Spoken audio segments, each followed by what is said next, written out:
Welcome to the Rabbi's Table, a place of dialogue, not debate, a place where we can sit down and disagree without being disagreeable, a place where we bring icons and culture, politics, religion to come together and have discussion, just like you would at a really, really cool and good dinner table.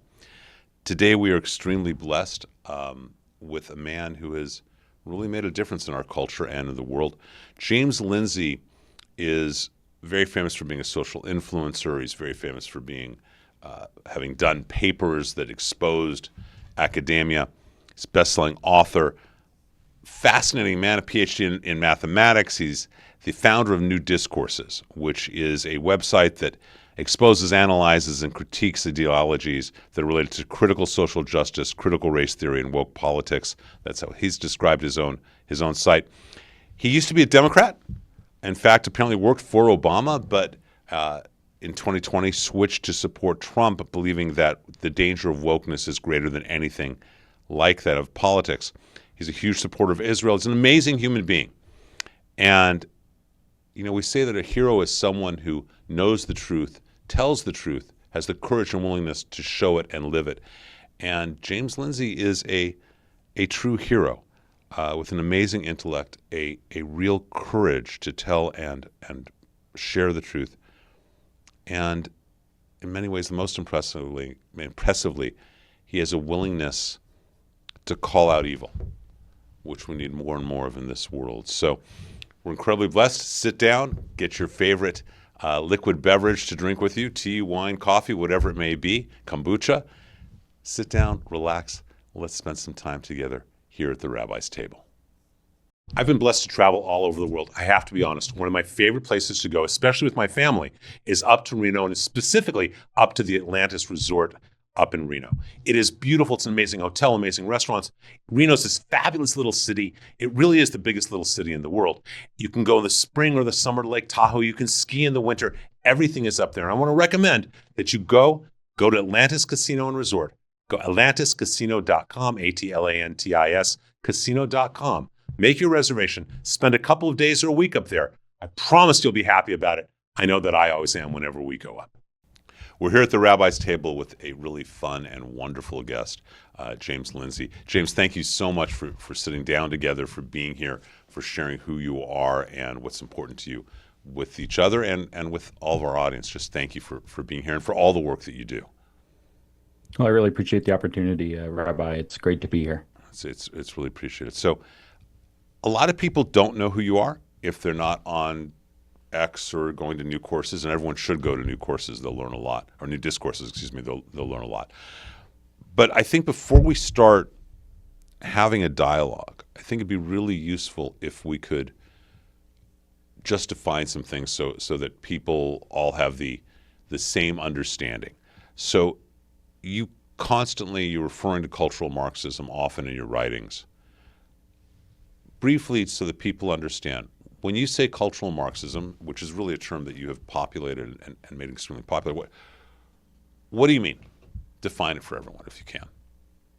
Well, I mean, this is one of the things, the Southern Poverty Law Center, the SPLC, is in the news. They've been indicted. And this is one of the things that the Southern Poverty Law Center was mad at me about, is having popularized this idea of cultural Marxism. I think a better term than cultural Marxism is Western Marxism, if we want to be careful and accurate, because the term cultural Marxism has been muddied with claims that it's an anti-Semitic conspiracy theory and so on, which is what the SPLC alleged that I'm contributing to. But the idea is that very basically that the Marxism split in the 1910s into two branches, Eastern and Western. The Eastern branch was Soviet Union. It marched into China eventually and gave us the CCP and so on. And it was Marxism-Leninism. It was this vanguard model that Lenin had proposed, where the most intellectual elite would lead a revolutionary party that would take power and control everything in a dictatorship of the proletariat. And this did not take off in the West, meaning Europe primarily, and the United States to a degree.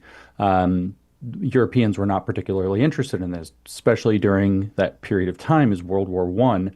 And what you saw during World War One was a massive amount of nationalist sentiment awaken in Europe. People stopped caring whether they were workers or whether they were owners, and they started caring whether they were Italians or whether they were Germans or whether they were Belgians or whether they were British or French.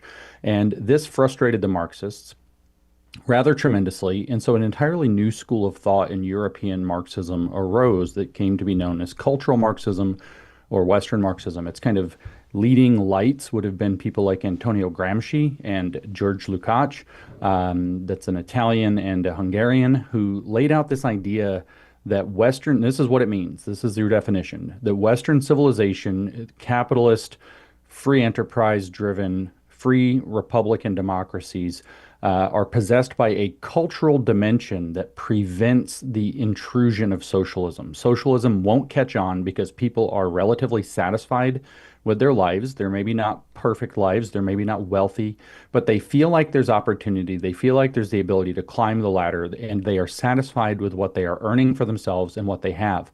And so this was a break from classical Marxism, where the belief was that these workers would eventually become angry. They would be frustrated that they didn't have enough opportunity, resources, and so on. In their anger, that they would revolt. So Western Marxists or cultural Marxists devised a new theory that deviated from Karl Marx that said, no, this isn't actually how it works. Over in Russia, where they took over a feudal society, and off in China, where they eventually took over a feudal society, you can take over a feudal society with promises of land, bread, and peace and straight physical violence.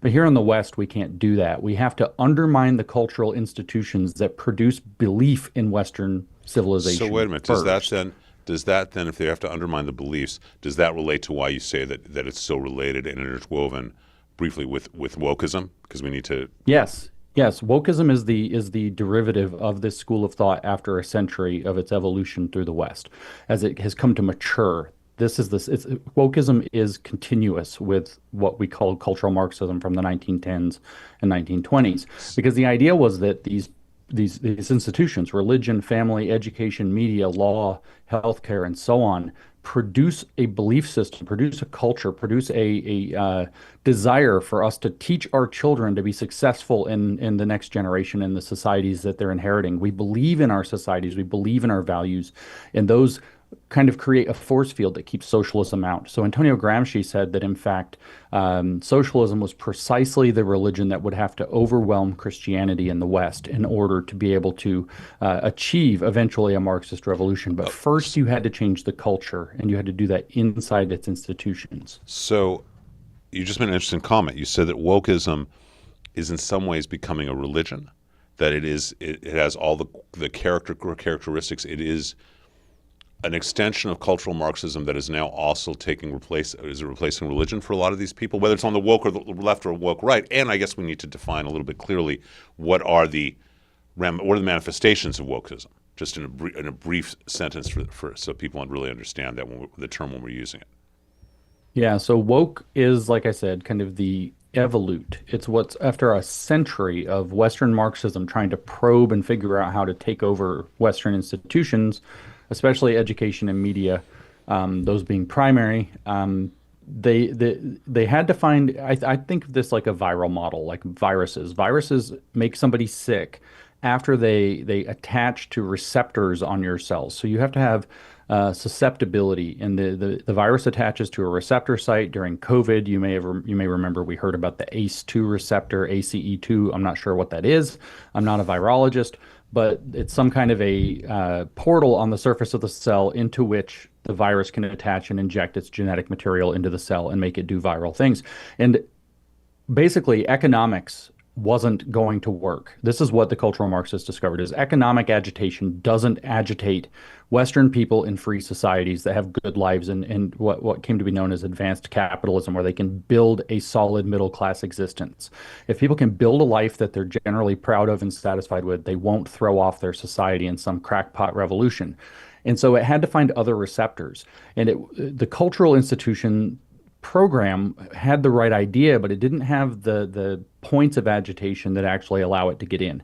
And that took getting into issues like race and sex and sexuality, feminism, body status, the so-called fat studies, disability, all of these kind of things that we associate with woke identity politics became the vectors by which this ideology, this way of thinking could get into people's heads.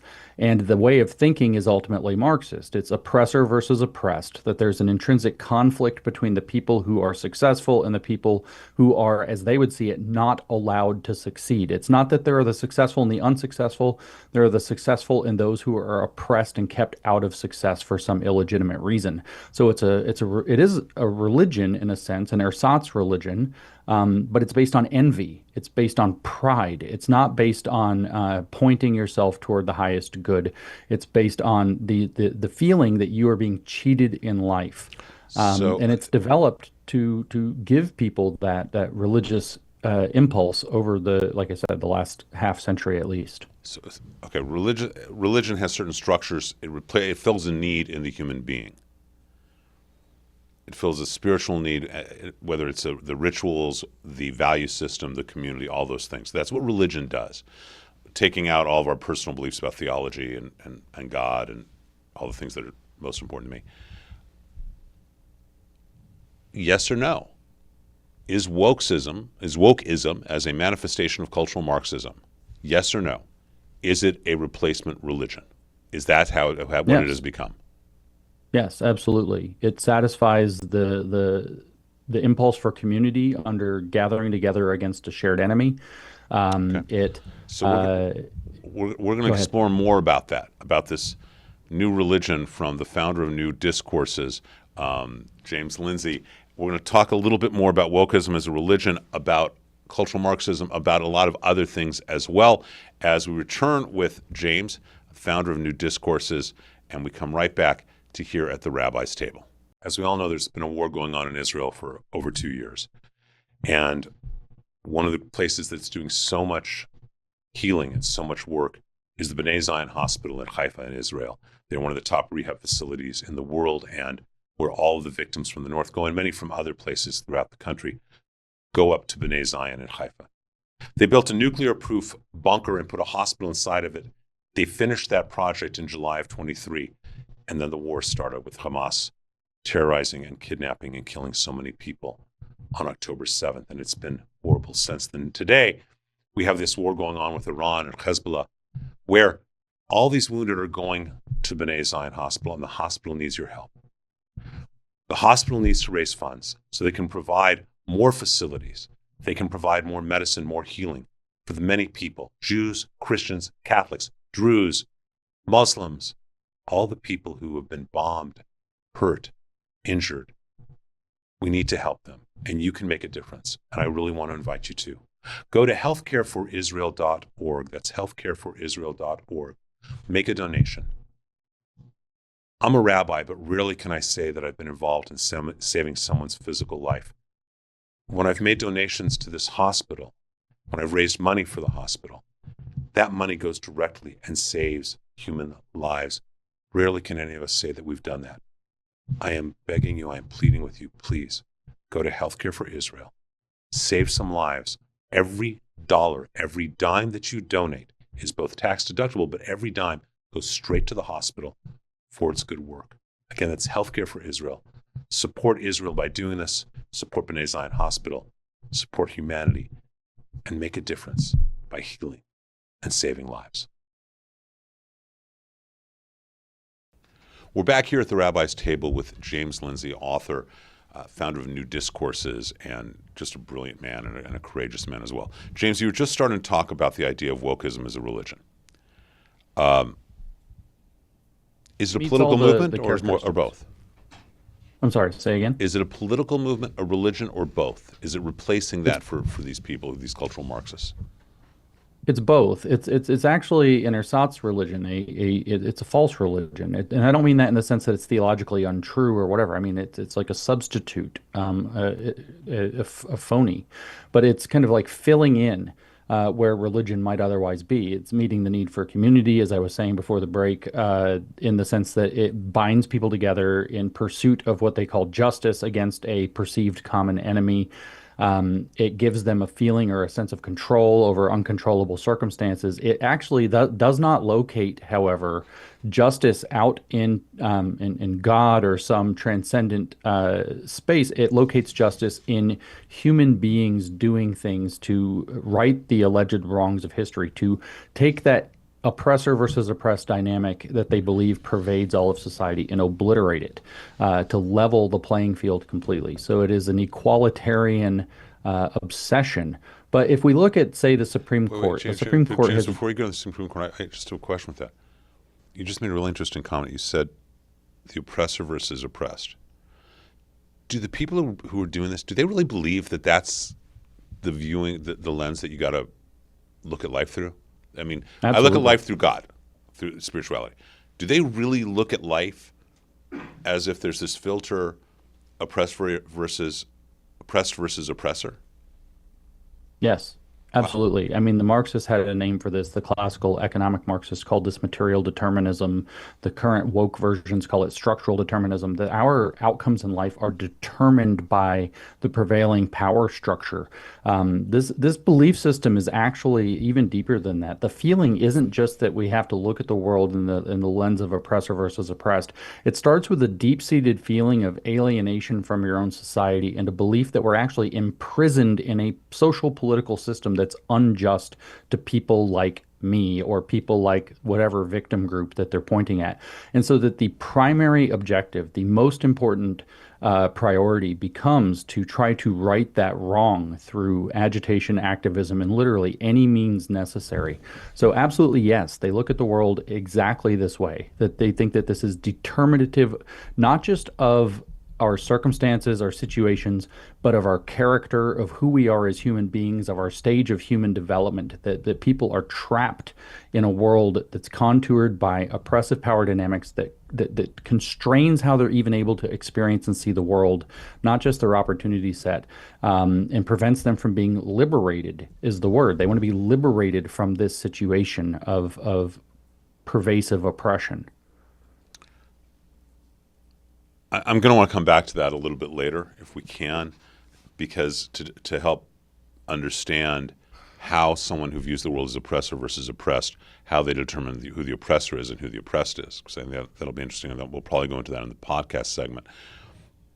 But most religions, I'm going to use, again, as you said, that's religion of wokeism. Most religions have some sort of basic good intention or truth at their core, that started at their core. Most of them. I can think of one that doesn't, but most of them do. Did any part of wokeism start with a good intention, a good concept? I mean, as we see it manifest in this craziness of drag queen shows for 3-year-old kids and gender dysphoria becoming not only accepted but encouraged. But at any point, did the cultural Marxism that manifests as wokeism here in the West, did wokeism did it ever have good intentions, a good foundation, something that was actually ethically positive? The answer is mostly no, but kind of yes. It's to be nuanced and fair. They believe they are righting injustices of unfair circumstances. When I was a kid, we grew up and we would scream to our mom, "It's not fair." And mom would say, "Life's not fair." And that was just the end of the discussion. But for them, the unfairness that some people are massively more rich than others, or that they can buy political influence with their standing, with their money, with whatever it happens to be, and that their lives are not necessarily taking off for themselves the way that they might envision or hope, is perceived as a massive unfairness that needs to be fixed. In terms of racial injustice, there are certainly truths that run deep in American history about racial injustice, slavery, Jim Crow, segregation, and even the lingering racism that persisted beyond the legal end of racism in the 1960s and 70s.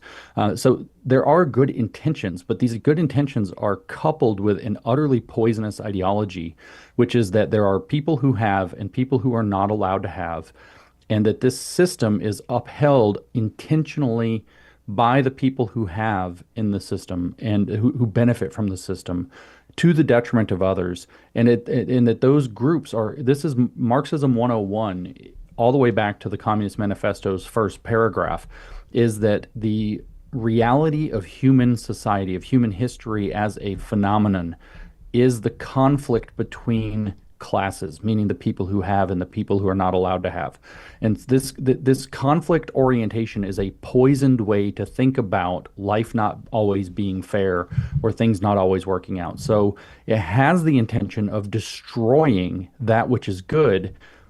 It very much, not to draw too heavily off of scripture, but in very much the same way that Cain decided to settle his frustration with God in Genesis 3 or 4 by hitting Abel up the side of the head with a rock. It's the most poisonous, destructive way to look at it. And when you read Karl Marx, he's very clear that the destruction of all that exists because it exists is actually his motivation. So it's evil intentions wedded to aspirations that are rooted in positive things like empathy, caring for the downtrodden, wanting greater equality, and so on. And so it's very seductive to people. Is it really about on the one hand, you just described it, you ended saying that it is a wanting good things, empathy. But earlier, what you really were defining was an extremely young, childlike victimhood attitude. So is it really caring about everyone else, or is it just a manifestation of, oh, poor me, I'm not going to put on my big boy pants and take responsibility. I'm a victim and you need to help me and I'm going to help all the victims. Is it empathy or is it victimhood? I think it's more victimhood, Rabbi. I think it's actually wounded narcissism, which can actually, be something that somebody has a result, if they're raising or whatever, something went wrong, they were injured as a child psychologically in some way maybe, and that happened, or it can be inculcated. And I think that these belief systems like communism, like Marxism, Western Marxism included, teach people to adopt that external locus of control, that victimhood mentality, and that blaming of a scapegoat target group as oppressor. And that's the thing that this ersatz religion is built around. It's built around the idea of a controlling power that's all pervasive in life that has to be destroyed, at which point the good might emerge. And you see that, by the way, in their writing, that the ideal society is contained within the existing society, and we must criticize the existing society in order to liberate it, is writing from Herbert Marcuse in 1969. So you see that idea in the writing, that there's the seed of good is there, but the evil has to be destroyed in order to get it. It's like a religion focusing on destroying evil rather than pursuing good. It's interesting you say that. We recently had on the show Alan Dershowitz, who made an interesting comment about there's no such thing as pro-Palestinian. Zionism is about creating. Pro-Palestinian is actually anti-Zionism. It's about destroying. And you're saying the same basic thing about here, that these are not people necessarily who want to create, who want to grow up, but actually they're victims and so want to bring down the world with them? I think that's correct. Yeah.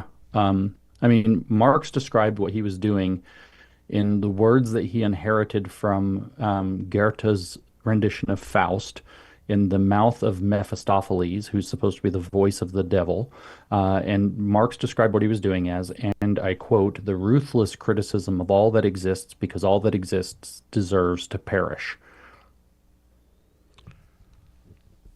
And this has become American attitude all too often in the progressive world, hasn't it? Yeah, absolutely. So, quick question, because we're almost at a hard break again. Is the embracing of wokeism, the embracing of the victimhood that we're seeing today, a manifestation and a reflection of the parents in the 60s and 70s who were more about feeling good as opposed to teaching maturity? I think to a degree, yes. And further, the self-esteem movement that erupted in schools in the 80s and 90s, that kind of brought this to an entire generation, starting with the late Gen X all the way down, to try to focus, we say participation trophies, but to focus on making kids feel good about themselves rather than facing the challenges and difficulties of life. Like I said, I grew up, my mom said, life's not fair to everything. And No, no, that's that's gone. yeah. I mean, there was a professor. It wasn't someone I studied a bit with, but I was told about a professor in rabbinic school who actually said Judaism, and I would extend this to all legitimate religions, is not about trying to make you feel good. It's about trying to help you be better, and that's what our parents used to do. And then maybe that's why we're having parents kind of step back, didn't do it. But and so we're having this wokeism. We're going to talk more about wokeism and about some other really interesting topics when we come back here with James Lindsay here at the Rabbi's Table. You should definitely check out his website of newdiscourses.com and read his work. We're going to be right back with James here at the table. One of the greatest places that I know of to go to, whether it's for a day, a week, or even a little longer, is a vacation up in Reno, specifically at the Atlantis Resort and Casino in Reno. It's amazing up there, and it's a little gem of Reno that is often just ignored. I go up there with my family. There's wintertime skiing. There's summertime at the Lake Tahoe. And the Atlantis Resort and Casino is an amazing place to stay. Not only are the rooms beautiful, amazing views, but some of the restaurants are the best restaurants in the country, the Napa Bistro, different places that you can eat. There's an indoor pool. So you can go skiing in the morning and then go swimming in the afternoon. I really want to recommend to you to check out the Atlantis Resort. It's at atlantiscasino.com. That's atlantiscasino.com, Atlantis casino.com. It's up in Reno. I promise you, and I've been there, I promise you, you're going to have an amazing time. You won't be able to wait till you get back. Go visit it. Go see Reno. It's the greatest little city in the world. Go have some fun at the Atlantis. We're here back at the Rabbi's Table with James Lindsay, who really is a hero. If you define a hero as someone who has the intelligence, the ability to see truth, and the willingness to express it and courage to express it. And James, this is my favorite part of the show because it's the section that's only for podcast.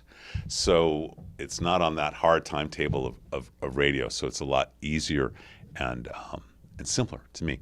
Before we start getting into some insights that I really want to talk with you about that you've had and shared, about the nation and how we're changing and all sorts of stuff. You made a comment that I don't know if you've made it before, but I became aware of it this week, where you said that anti-Zionism is worse than anti-Semitism. I thought that was brilliant, and we've traditionally looked at anti-Semitism as a virus that mutates how it manifests changes. It used to be for they hate the Jews for their religion. Then it became, when we were successful in culture, they hate the Jews for their culture. Now it's we hate the Jews for their nation. Rabbi Lord Jonathan Sacks was very clear and said, this is just the latest mutation of anti-Semitism. Anti-Zionism is anti-Semitism. But you actually, and I really would love you to explore this a little bit because I think it's brilliant that anti-Zionism is worse than anti-Semitism, which is what you said the other day, right?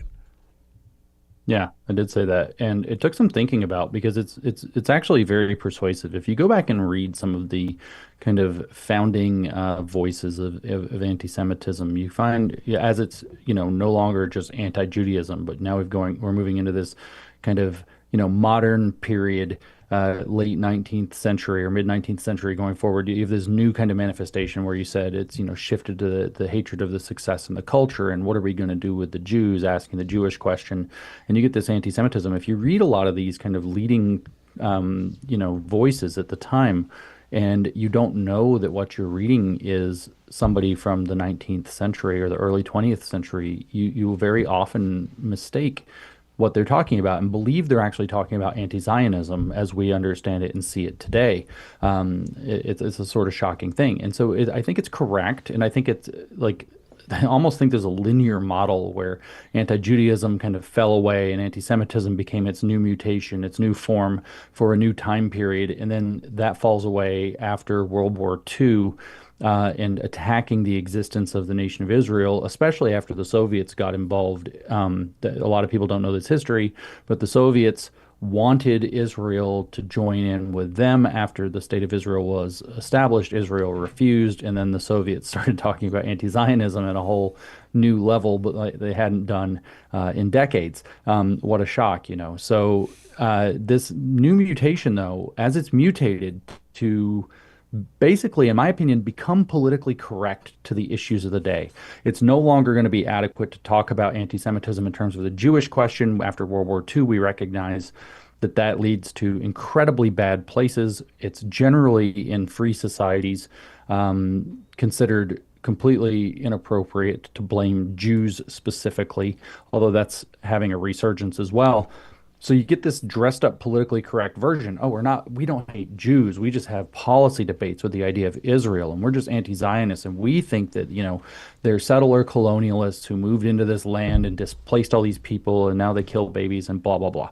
Right? So it takes on the guise of a foreign policy discussion, but the way it becomes worse is that anti-Semitism targets Jews, but anti-Zionism targets Jews and the people who support Jews. So it's the equivalent of looping in, you know, the old kind of phrase of like, oh, so you're a Jew lover. And those people are also discredited by the anti-Zionist attack. So people like me who are not Jewish, but who support Israel and support Jews and are Zionist as it goes, are also lumped in as this Zionist scum, filth, whatever. And so the idea becomes, as it's mutated to become more politically correct, it's also adopted a broader and more insidious target. It's not just targeting Jews to isolate Jews and leave Jews defenseless. It's also to undermine their basis of support. It's to scare off people who are not Jews, but who support Jews, Christian Zionists, both theologically and not theologically, just Christians who support Zionism, as well as the, you know, the theological movement. People like myself who are non-religious, but generally are Zionists and support the Israeli circumstance and situation and nation, we are chased off. So there's the anti-Zionist program is darker in some ways because it targets a broader group of people, not just Jews, but also people who support them very deliberately, which is designed to it's designed ultimately to create that sense of complete alienation and isolation that you know, can't be defended against, the outside pressures can't be defended against when you're isolated. So in some ways, it's a more insidious message because there are a lot of people who are out there who are generally, you know, Zionist, but they don't have a huge dog in the race. It's not their number one issue or not their number 10 issue, but they're generally in that favor. But then they hear this anti-Zionist stuff and they say, well, I don't want to be associated with that. I don't care enough to get involved. I'm just gonna, you know, either stay out of it or I'm gonna, you know, join in the anti-Zionist thing because it's just not worth the trouble. I don't care that much about the issue. And anti-Zionism targets those people who are of lesser commitment, but generally positive in a way that anti-Semitism doesn't. So it has a deeper, worse application than just anti-Semitism did in the past and does in the present day. So you've taken the classic understanding of anti-Zionism or being anti-Semitism, you've now extended that the anti-Semitism has now mutated into another level, that anti-Zionism is not just against Jews, but against anyone who's Jew-friendly. And I think it's a brilliant understanding, James. It's certainly not, and I live this, and I certainly had not thought of anything like this. I think it's a brilliant understanding, and I think you're right. And I think it's true. And in many ways, it's scary. You know, it's ironic to me that people like Tucker Carlson and Candace Owens are so vehemently, violently anti-Jewish, anti-Israel, all of it. They have more followers than there are Jews on the planet. Are you aware what Joe Rogan, how many Jews Joe Rogan thought there were in the world when he was asked? Yes, that was amusing. Go ahead. There were more people watching the show than there were Jews, or there are Jews. Yeah, he thought at first that there were 1 billion Jews. Yeah, 1 billion, right. And there's 15 to 16 million.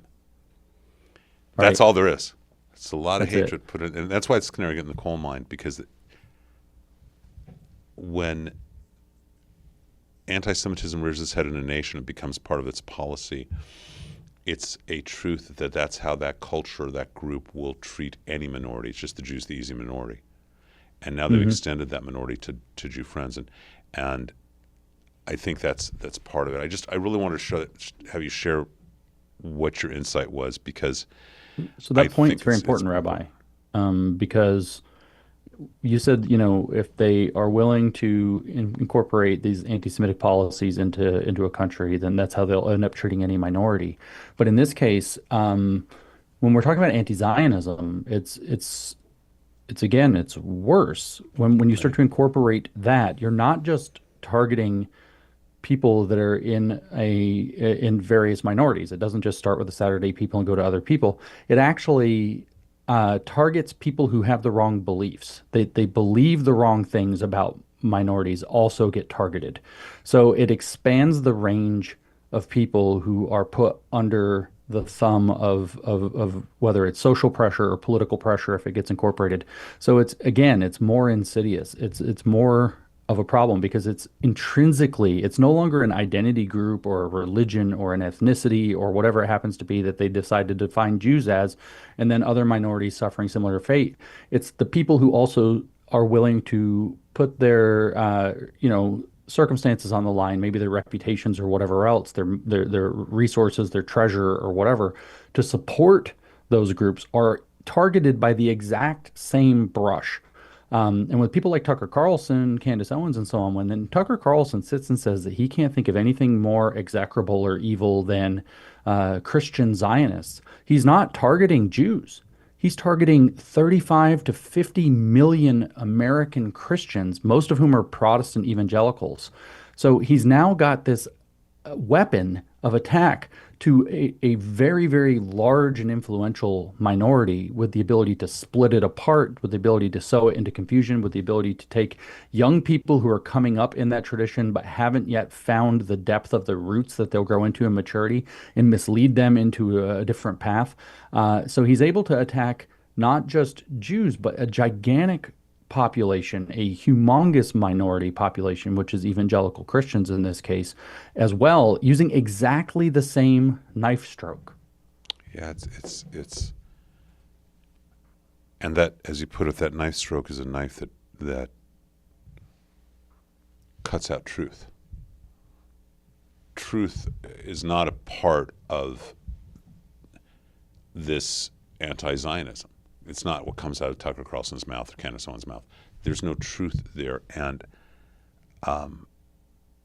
as opposed to when you come up with something like realizing it, that there's an inherent truth. It seems, at least it seems to me, as if there's a lack of integrity and honesty that more and more is taking over our culture. Our culture being Western culture, American culture, and a lack of, I said earlier that you were a hero because you have the ability to see the truth and you have the courage and willingness to express it. And those weren't just empty words, James. I believe that. And I believe we all need to do that. It seems like truth is getting out of the dialogue. And can a civilization even exist if truth is not an inherent foundation stone? Let's start with that. No, no, no, no. Truth and justice have to be the foundation stones. And if you don't have both of those, you can't have a civilization that lasts. Um, if you have a society that's not based on truth, what you have to replace it with are palatable lies because things are still happening. Things have to be described. This is the Chernobyl story. A lot of people know the Chernobyl story. In Chernobyl, it was well known that the reactor was having problems, that the nuclear reactor was in a very dangerous state. There were people working at the reactor who knew this. And of course, this was depicted fairly well in the miniseries they did about Chernobyl. But they also knew they couldn't tell the truth about this because it would be, blamed on them or, it would be their jobs or their heads or their lives or they're sent to gulag or whatever else. And so what happens is that in reality, things are happening, problems are manifesting, and if you don't have a society that values and places its feet on the truth, is eventually you have people that are just lying about things that ultimately matter, and you end up with a catastrophe. It becomes unavoidable that you'll end up with a catastrophe, and that's aside from all of the diminishment of trust that you have, all the dissolving of the kind of trusting social bonds that allow for really great growth and productivity. You also have you are on a doomsday date with disaster, because eventually the truth is going to win, because the truth is that which is real. It is that which corresponds to reality, and reality is that which is. And so what is will eventually assert itself over our greatest fantasies and our deepest lies. So a society is not going to survive long Wait, unless it's James, will founded you on repeat that truth. line? It will assert itself over our. You just said something in our Greatest fantasies are the in our most deepest profound lies. lies that we might tell. That's a great comment. That if you haven't written down, you should, because that's a really quotable comment. Well, I mean, things come out of my mouth. You never know, Rabbi. Um, you're like, say it again. I'm like, oh no, Oh no, it's already gone. I know that feeling. So, Rewind. How do we go back? so wait, is truth so important? Excuse me. Then let's go back for a second. You were talking about the narcissistic roots of wokeism and the image, so the psychologically, emotionally immature roots that manifest as wokeism. Like a child who's not true, it's not expressing truth. I mean, that's kind of what this progressive wokeism is. You're talking about the destruction of culture. Are those two in some way merged? The lack of truth, of honest truth and justice, as you put it, is kind of merged in with wokeism, and so they're kind of unified at this point? I mean, in a way, yeah, because wokeism is, I don't think it's the primary driver, but in a way, wokeism is in fact an assertion of an interpretation of the world that is not correct, is not true. It's that self-serving, narcissistic interpretation. It's got a name. It's called critical constructivism. You can read entire books about it, actually. And it is a view of the world that puts one's interpretation ahead of reality itself. Your interpretation of reality, the meaning of events, is more important and only interpretable one way, which is through the critical theory, which is through this ruthless criticism, this narcissistic belief that the world is structured by power, by the people who have, and keeping people who are not allowed to have out of it. And if you don't think that way, then you are deemed not to understand the world. So it's not just that wokeism is outside of the truth. It's actually hostile to the truth. It's anti-truth because it's pro its own interpretation of all events.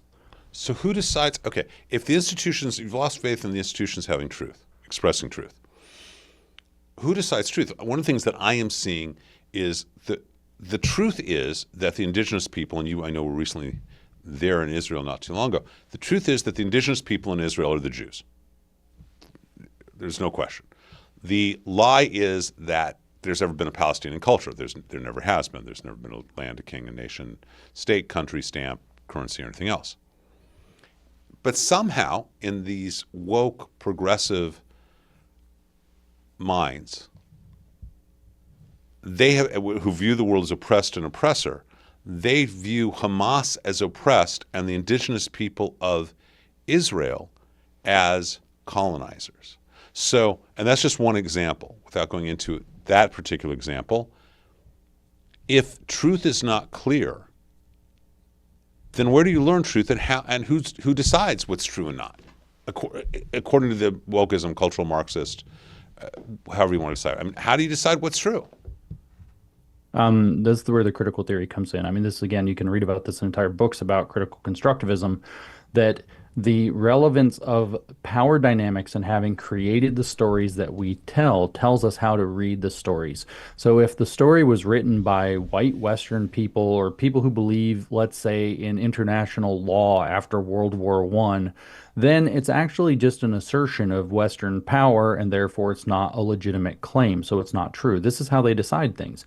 So whoever they have designated as the actual legitimate oppressed group has the special standing. This is called standpoint epistemology. All these things have names. They actually call it strong objectivity when you step into, well, at least Sandra Harding called it strong objectivity when you step into this frame where you understand the relevance of the oppressed person's interpretation of events. But the short answer is Western civilization is wrong and bad and oppressive, and everything else, the story gets told in order to make that case. So in this case, Jews can't prove that they were actually indigenous. The Arab populations were indigenous. The Muslims have controlled it since time immemorial, even though time immemorial is actually 637 AD. When it was conquered by the second caliph or whatever, and that's the defining thing, because Western civilization actually post Reformation, post Enlightenment, is the uniquely bad object. So everything is told with it. That's like the origin point. That's like Genesis. The evil came into the world effectively with the birth of Western civilization, and everything will be told in reference to that thing which needs to be destroyed. This idea of individual rights, this idea of property ownership, this idea that they believe fundamentally divides people from what they think is an inherent collectivist nature. And so the idea that, Israel represents ultimately, an individual, it is a group, but it's also an individual responsibility that each Jew takes upon himself. Surely the community enforces it some, but it's ultimately, an individual choice how each person is going to deal with the mitzvot, for example. That is anathema to this idea that we're going to be a collective. We're all going to think the same thing. We're going to act the way that we're told. And this is therefore oppressive and has to be stamped out wherever it is. And it's not just Jews, it's Americans, it's British, it's French. So the World War I conquest of the region in 1917 is irrelevant in this calculation, right, the because Muslim that was Brotherhood Western. is irrelevant. The fact that that it went through 6 different types of Muslim groups, and None of it's relevant. All that matters is that Western civilization stuck its nose in where it doesn't belong. That's how they see it. even though that That's was the all. cradle and that's just a fallacy. So okay, let me ask you something then.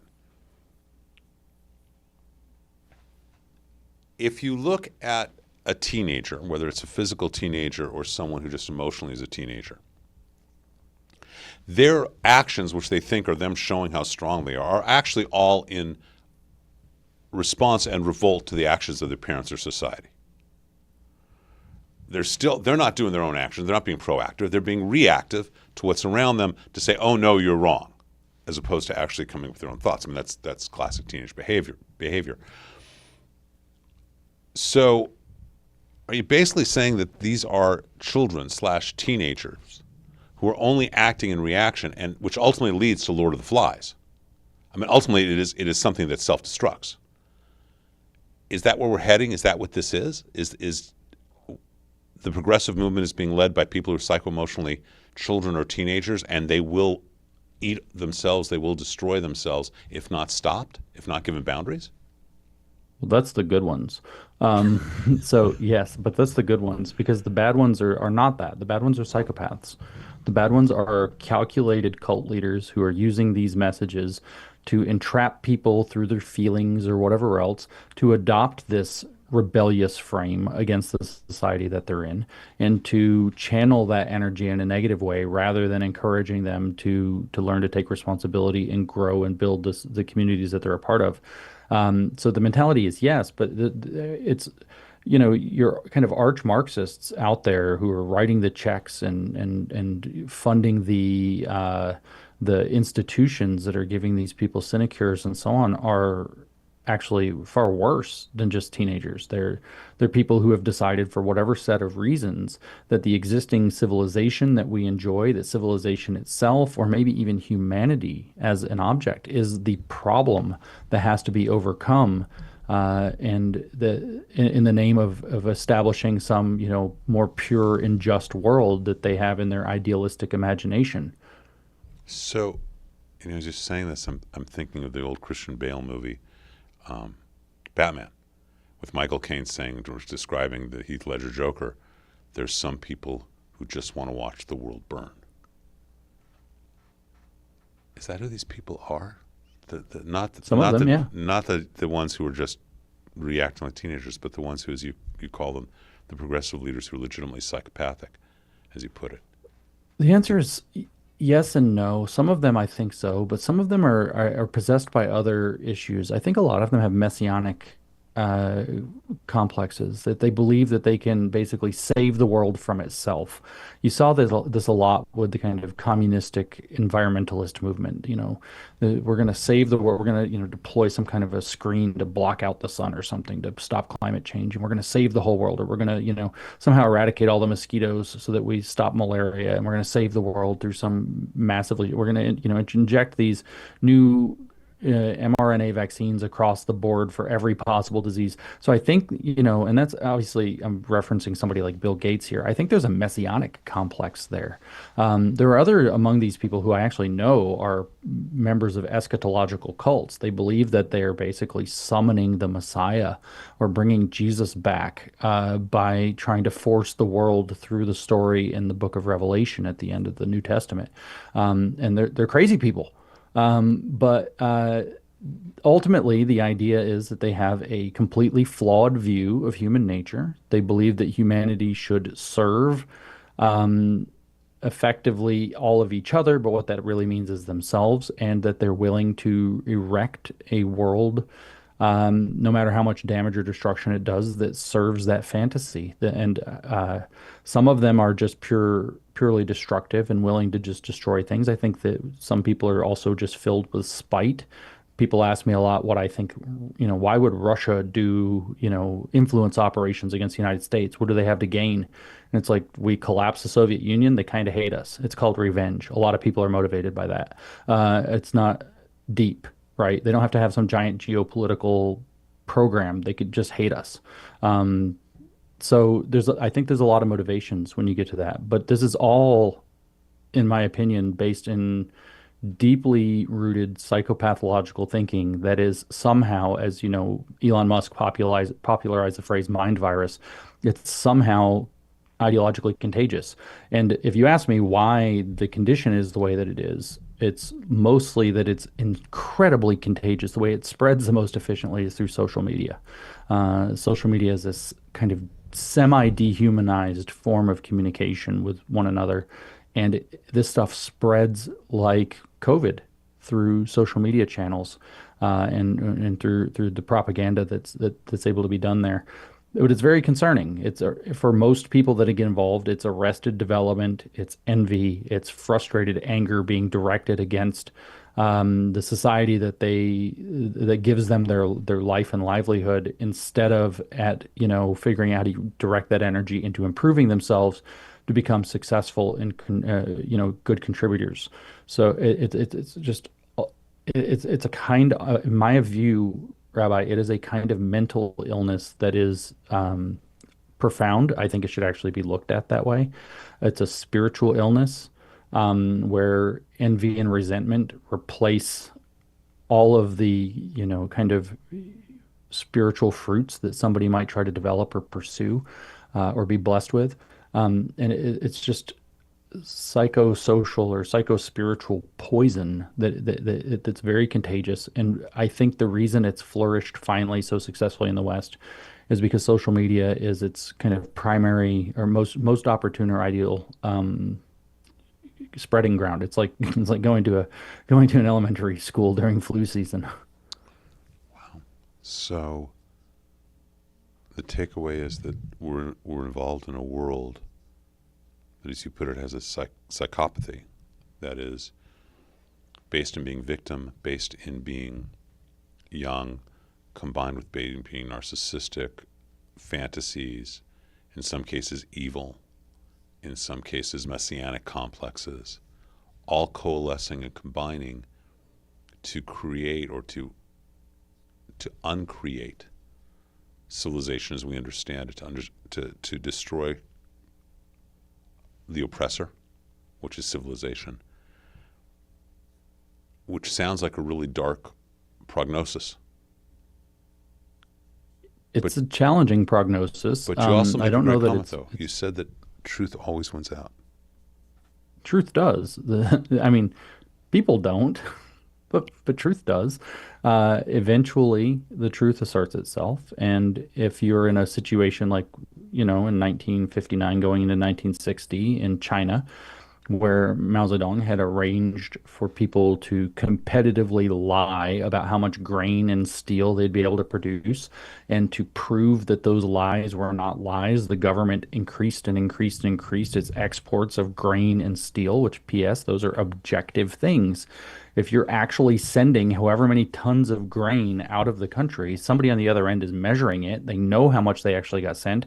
So if you just keep exporting more and more and more grain, and this is based on numbers that you've basically arranged for all of your farmers and governors and provincial leaders and so on to lie about how much they can produce in order to make themselves look good for the government, what you end up with is something called the Great Leap Forward, which led to the single worst mass starvation famine in human history. It was not caused by a meteor. It was not caused by a volcano or some natural disaster or a flood. It was caused by human beings lying. And eventually, truth caught up, and 100 million people, maybe at least 50 million people, starved to death or froze to death over the winter of 1960 to 1961 as a result. So eventually, the truth catches up, and it's not always pretty, which is why I tell young people today, I think they are afflicted by at least degrees of this sickness. I think we all are. And the temptation is always there. But I tell young people all the time, like, look, I understand you'd think times are tough right now and that you're frustrated and that you got your high school stolen from you by COVID and your college graduation got ruined or whatever. I understand. And times have been tough in the past, and times have been good in the past, and sometimes, the hands that different people are dealt are different. But one thing's always true is that the people who figure out how to take responsibility, the people who try to figure out how to build, how to grow, how to develop themselves, and don't complain, and don't whine, and don't say it's somebody else's fault, and don't believe it's impossible, and don't despair, the people who take the right side of that end up in a few years when circumstances change being the bosses of the people who didn't. And the complainers are going to work for you if you take responsibility now and grow, even if it's hard, because it's hard, as a matter of fact. And this is what I said at this Stop Anti-Zionism conference in Canada. I got asked on stage where in a panel, I was asked, if it's this bad now, where do you think we're going to be in 5 to 10 years?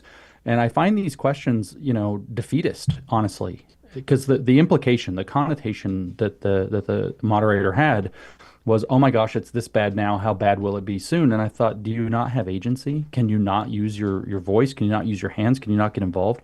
We don't know how it's going to be in 5 years because we don't know what we're going to do. And we have the choice. Every day we have the choice. What are we going to do today? And so I think that this is a crucial message right now, which is to tell people you have agency, you have a choice. It's not, the man, it's not the woke DEI industry, it's not the Democrats, it's not Big Jew out there with a space laser that's holding you down. You have agency. You can make decisions for your life. You can actually get out there and build and grow and develop and whatever. And you can actually look at these situations that we're dealing with and say, is this really true? And sort this out for yourself. And if you're willing to do that, times are going to change. They always do. So, you're going to be in a better position as they change than anybody else, and it's best to get started right now. See, one of the things I love about what you're saying is that on the one hand, things look so down, and these horrible things are happening, and we have these psychopathic, messianic, childlike progressives, doing whatever. But at the end of the day, because you have faith in truth, there's also an optimism,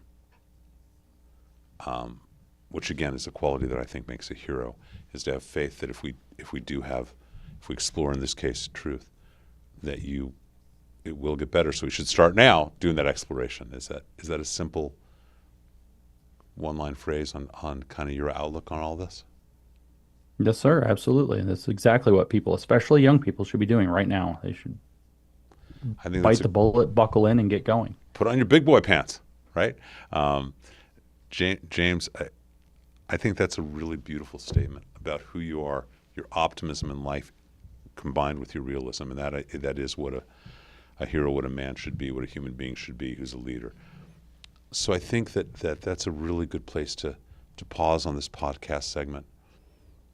That no matter how dark the world is, having faith in truth, having faith in action, and encouraging young people, all people, to really step up, I think is a really, really important message, certainly one that I try and do in every sermon. So I just thank you for this. And we'll go back to the radio segment, head back to that, and because this was only for the people who are on the podcast version.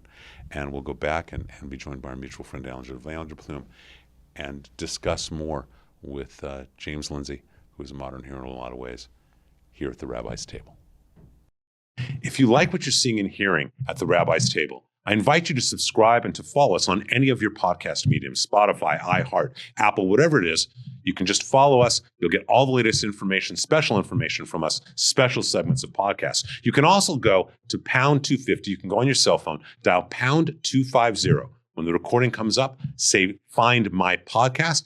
It will ask you what podcast, say the Rabbi's Table. And from then on, you will always get our podcast, our show, directly to your phone. So I invite you to sit with me, with our guests, with the different icons, and join us by being part of the podcast, part of the group, part of the community at the Rabbi's Table. So we're back here at the Rabbi's Table with this guest that we were talking about in the podcast segment, who's actually hero James Lindsay. And this is the segment we always bring in Angela Vanderplume to have some dialogue and bring her insights as well. And Angela and James happen to be also very, very dear friends. So it's great to have two really good friends to have us all together here at a table together. So Angela, welcome, and say hi to James. Thanks for having me, and thanks for having my favorite Avatar hero, as you called him earlier. It's going to be your new sign, James. Yes. So you make the point, James, that these activists are really, these progressive activists view the world through oppressor versus oppressed lens. And so they preach decolonization. And they're constantly supporting movements that are openly hostile to democratic rights. But at another level, it just doesn't make sense intellectually.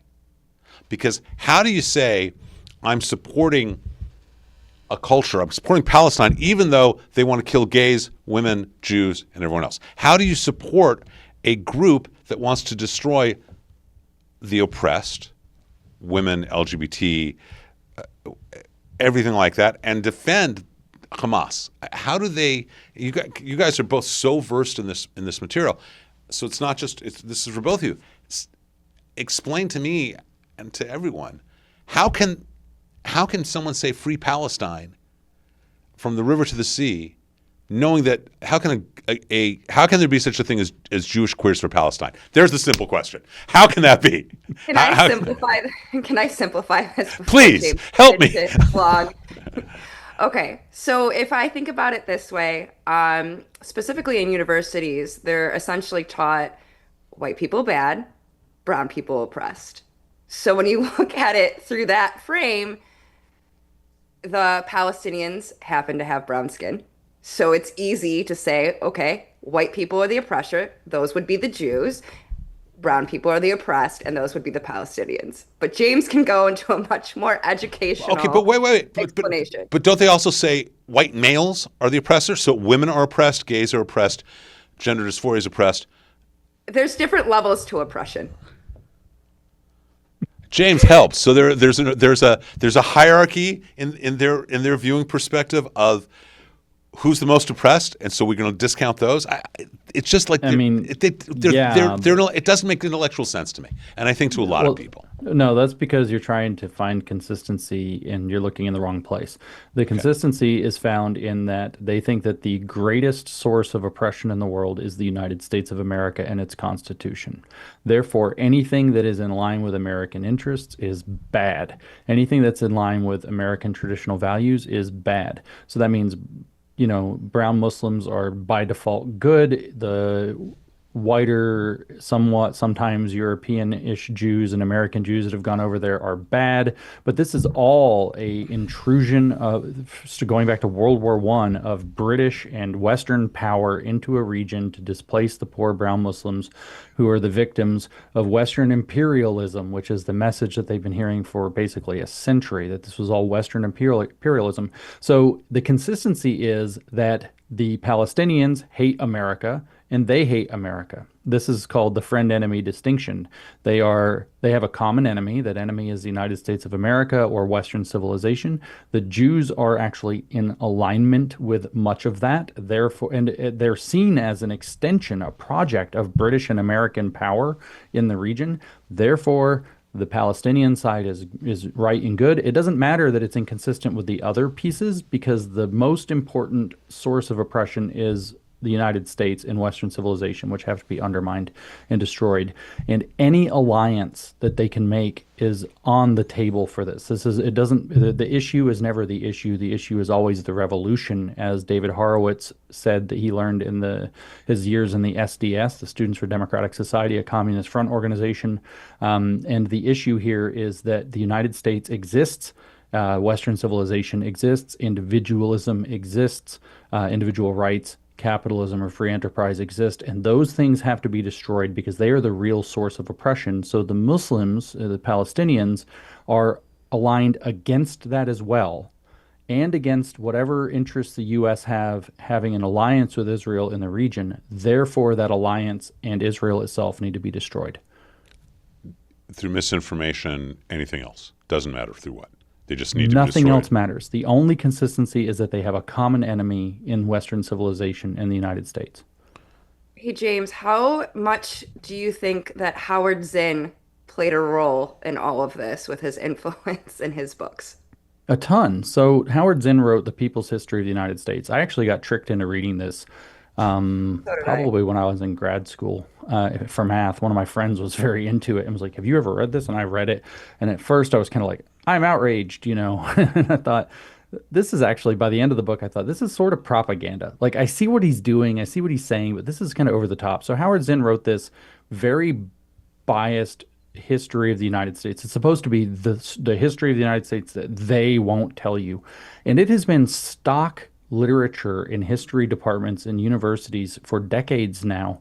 And all it teaches is that at every single turn, the U.S., all the way back to Christopher Columbus and the discovery of the so-called West Indies and the Caribbean, has just been one giant act of exploitation and oppression against this minority group or that minority group, or workers, or the people in the communist sense of the word. And the whole thing's a horrible project. So many kids grew up either in high school or in college reading this critical interpretation. It's not the best thing to call it is critical America theory, a critical theory of America that so doubts about the moral legitimacy of the country that they grew up in, that they live in.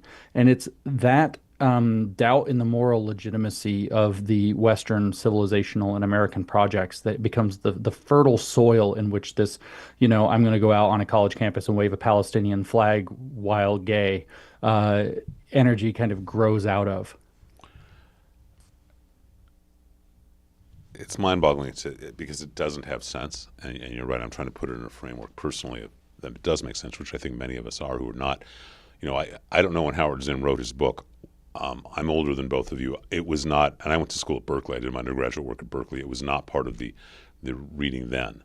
I don't know when he. Do you know when he actually wrote that I think history? it was popular in the 80s, 90s, and early 2000s. So it was like No, I right, mean, right looking it after up. me. Okay. Yeah. It So was published in 1980. Right. Yeah. okay, and that's when I'm in college. When I started, that's a freshman year of college.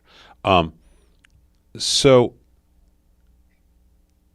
explain, James. You just went to Israel, and it deeply affected you on an emotional level, right? I mean, That's because Angela was there. Yeah. That's where we actually met in person, because we did this podcast together 2 years ago. So we met in person. And Okay, yeah. you had thanks to Angela as a guide, you had a deep experience in Israel. I think also maybe because it's Israel. Can you explain briefly, either of you, both of you, why do so many Western intellectuals, people who are supposedly intelligent, judge Israel by standards that they wouldn't judge any other nation in the world, including themselves? Um, Basically what I just said. Yeah. That The idea is that successful nations and nations that work in concert with the United States and to a degree Britain historically are intrinsically flawed and bad. So therefore they are doing the mere fact that Israel could destroy its neighbors if it so chooses, even though it does not, given that it's nuclearly armed, is proof that anything that they do is bullying. It'd be like a man, the way that they view it is as if a grown man walked into an elementary school and started slapping kids around. And so everything Israel does is viewed through this lens of a grown man. So you can imagine a child, maybe that's Syria, attacking, and the man just bodying the kid. That's how they see it. So you just maybe just peg it, because it's not necessarily just because it's America. Anything anti-American is good. Anything pro-American is bad, as you said before. Maybe you just answered the question I was really asking about, which is they view Israel as the bully itself. Yeah, certainly.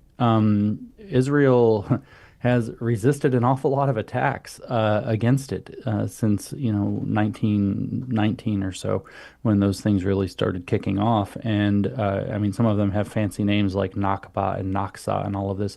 They've resisted these attacks and maintained their sovereignty. They maintained their ability to defend themselves, to take care of and protect their citizens. And this is happening in a situation where they are also deemed illegitimately present. I actually spoke with a person recently who is not actually, a leftist or any of this, and is not this kind of crazy radical right. And she came to me and she said, "How is it possible that Israel can be fighting a war on 7 or 8 fronts and winning all of them unless something evil is going on?" And I was like, "I don't know, God." That's our answer. I'm surprised you said it. I mean, the F-35s help, but Yes. this is, I mean, this is the mentality a lot of people have, that Israel is defying odds in such an incredible way that there must be something illegitimate going on. Even people who haven't adopted the leftist framing that it's intrinsically illegitimate because of its power and its alliance with the United States. It's interesting because that could lead to a whole other lengthy dialogue, which we don't have time for, about how people view God, because obviously the only weapon is God, and we exist because of something divine. There's a lot of misinformation out there, like you've been talking about, that sparks wokeism and multiple Marxism and this hatred. For both of you, very quickly, which is more dangerous? Censorship, to keep all misinformation out, or the misinformation itself? Angela, which do you think? Not the whys, just which one? I think that's too tough for me to answer because both could play a pivotal role. I mean, I never want censorship because the truth always wins, but misinformation is Okay. vastly dangerous. James, one answer, not the reason why, because we're on time. Sorry. Censorship. It's okay. Censorship's the problem. So censorship is worse than having the misinformation out there. Absolutely. You would let it be more free and not have and risk the fact that Tucker Carlson's saying all the stuff that he's saying, et cetera, or Candace is making all the threats. That's all okay. That's better than having censorship from you, correct? Yes. Yes. Okay, that's a great line because, again, truth always wins out. I have a question that I ask everyone, James, as we come close to the end of the show, or getting closer to it, at least of this segment. At the end of the day, one word, one phrase, one word, one phrase, one sentence that defines the soul of James Lindsay. Who is James Lindsay in one word or one sentence? One word's impossible. I mean, I'm just James Lindsay. I'm a regular guy that cares about the truth. That's about it. And that is, in some ways, what we should all be.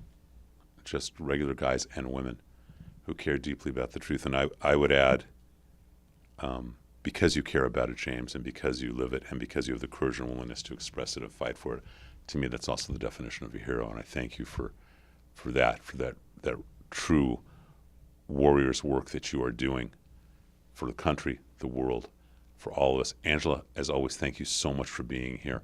James, thank you for being who you are, for joining us here at the Rabbi's Table.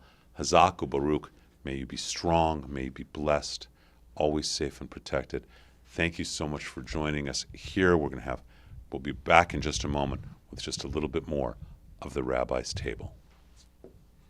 So we're here at the Rabbi's Table and incredibly blessed to have just spent time with James Lindsay. And I mean it when I say that I believe he's a hero, because he is dedicated to truth, to justice, to acting righteously. In Hebrew, the word for truth is emet. And there's a teaching in that. Again, the word is emet. It has the first, the middle, and the last letter of the Hebrew alphabet. The S sound comes from within us. The mem, the m, comes from our mouth, and the t comes from the tip of our tongue. And the idea is that truth, the teaching is that truth sounds like that because truth comes from the depths inside of ourselves all the way through the tip of our tongue and includes the beginning, middle, and last. And truth is so important, and we ignore it so often, yet it's important. There was once a rabbi who was trying to determine which of his disciples he should be able to trust to take on as his successor. And the first one came in, and so he gave him a test, and he said, if you were to find a wallet with $1,000 in it, what would you do with this wallet? And the disciple immediately replied, I'd find the person, I'd give it back. The rabbi looked at him and said, liar! You responded too quickly. I can't trust you. That student went away. The next student came up having heard the first one. The rabbi asked him the same question. You find a wallet with $1,000. What do you do? He said, I'd keep it. The rabbi looks at me and goes, thief! You may be honest, but you're a thief. Can't trust you. Third guy comes up, third disciple. The rabbi says, what would you do? And the disciple says, I would hope that I would have the courage to find out who owns it and return it to them. The rabbi said, you I can trust. Being honest, being truthful means that we choose to live with the courage of trying to do the best. We make the best of our efforts to act right and righteously, that we really see the truth and we really try to act with it and for it the same way James Lindsay does. And that makes not just him, but all of us when we act that way, when we seek and pursue truth, makes all of us heroes in our own world. Thank you for joining myself, James Lindsay, here at the Rabbi's Table. Angela Vanderploom, thank you for joining us. Hazak u'Baruch, may you be strong, may you be blessed, and I'll see you next week here at the Rabbi's Table.